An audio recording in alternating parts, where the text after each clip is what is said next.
वरळीतल्या hit and run प्रकरणातल्या तपस बारवर मुंबई महापालिकेचा बुलडोझर। तपस बारमध्येच मिहिरने केलं होतं मद्यपान।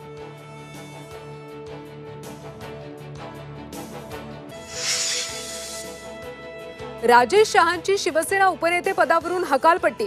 Rajesh Shah Worli hit and run प्रकरणातल्या आरोपीचे वडील। शहांवर आरोपीला मदत केल्याचा आरोप। सरकारनंच भुजबळांना माझ्या विरोधात उभं केलं, मनोज जरांगेंचा गंभीर आरोप। आज धाराशिवमध्ये जरांगेंची शांतता रॅली। एमसीएच्या अध्यक्षपदासाठी तिरंगी लढत। नाना पटोले, विहंग सरनाईक आणि अजिंक्य नाईक यांनी भरला अर्ज। उत्तराखंडच्या चामोलीमध्ये भूस्खलन। बद्रीनाथ हायवेवर डोंगर कोसळला। पाताळगंगा भागात मोठं भूस्खलन।